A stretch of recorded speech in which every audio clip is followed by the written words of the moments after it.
Assalamualaikum and good morning everyone. My name is Muhammad Hadif bin Huzaidi and I am from Group PR22. Today, my group and I will discuss an ethical case study on the KL Singapore High Speed Rail or HSR project. From an engineering perspective, it was an ambitious project, but it also raises important ethical questions related to public decision making. The HSR was proposed to shorten the time between Kuala Lumpur and Singapore to about 90 minutes, while also supporting an economic growth, regional development and also offering a more sustainable alternative to air travel. However, the project was eventually cancelled after both of the countries failed to agree on cost and implementation. As a result, Malaysia had to pay a compensation fee to Singapore, which led to concerns about the use of public funds and whether the project was planned and managed responsibly in the long term. So, this brings us to an important ethical question. I would like to ask Zarfan about his opinion.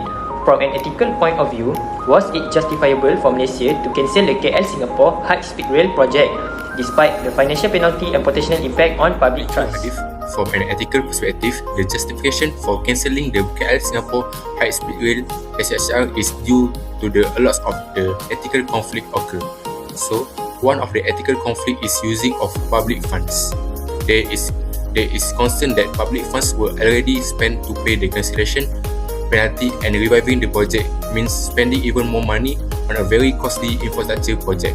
This raises ethical question about fairness and accountability. Second point is economic development versus financial burden.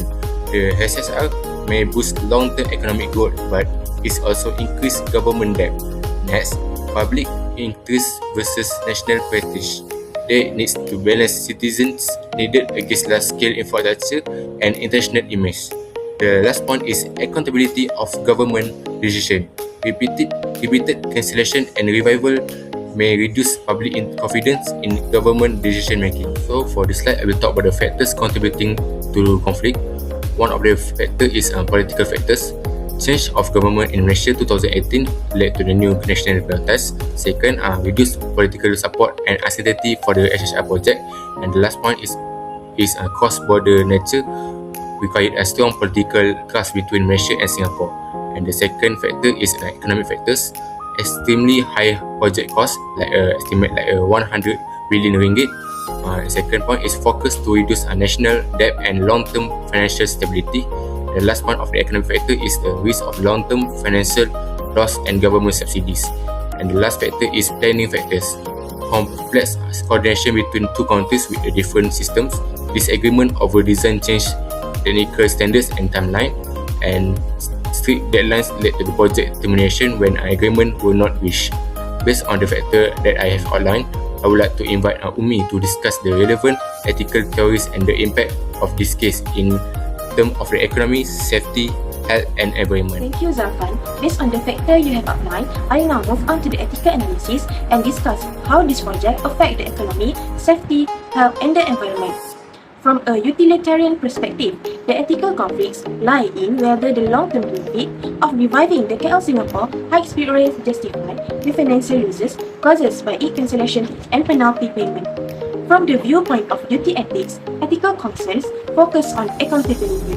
Government have a moral responsibility to manage public funds responsibly and to honor long-term agreement. In terms of justice and fairness, ethical evaluation considers whether the benefit of the project are distributed equitably among communities or concentrated in specific regions. In terms of economic impact, the HSR has the potential to generate long-term economic benefit to improve connectivity and productivity, which leads to community welfare. Regarding safety and health, rail transport is generally safer than road travel and may reduce accident risk and public health impact.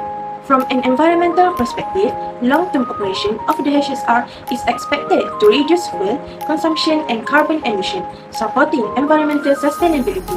Based on this ethical concern, I would like to ask Farish, how can the proposed solution address issues as accountability, fairness, and public trust while maximizing the benefit of the KL Singapore HSR project? Thank you for that insightful explanation, Nabila. Now let's look at ethical and practical solutions being implemented for the KL Singapore HSR project. Ethically, both governments have committed to transparency, accountability. They will provide regular updates through press release, town halls, and workshops to ensure the public is informed about the project status, plans, and any change, restoring trust and keeping citizens in the loop. Practically, a phased implementation approach will be used, starting with a high demand routes like Kuala Lumpur to Johor Bahru. This allows both countries to assess the project in stage, spreading out costs and enabling adjustment along the way. Additionally, technological integration plays a key role. Smart sensors, AI-driven maintenance, and IoT technology will monitor the system in real time. While digital twin technology will optimize operation, ensure efficiency and sustainability for the long term. Let's discuss the key lessons learned for the KL Singapore HSR project. Firstly, diplomatic negotiation and flexibility were important. The breakdown in 2020 didn't close the door for future collaboration. By keeping diplomatic channels open, both countries allowed for engagement in 2022 with revised terms and strategies. On cost management, the project escalating caused from Malaysia to reconsider its financial strategies. Instead of proceeding with the original agreement, the government explored public-private partnerships, which helped the share financial burden and make the project more sustainable. Finally, environmental responsibility became a priority after public opposition over the potential ecological damage. The government committed to a comprehensive environmental impact assessment and ensured the use of sustainable construction practices, balancing development with environmental stewardship.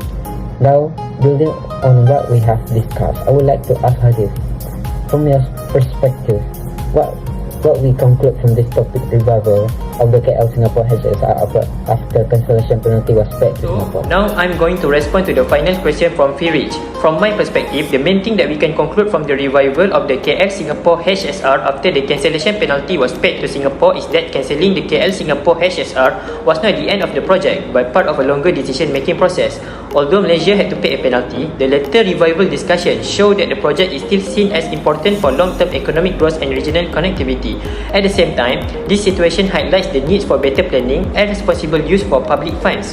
Overall, the case teaches us that government should learn from past decisions and improve transparency and planning when handling large infrastructure projects. That's all from us. Thank you.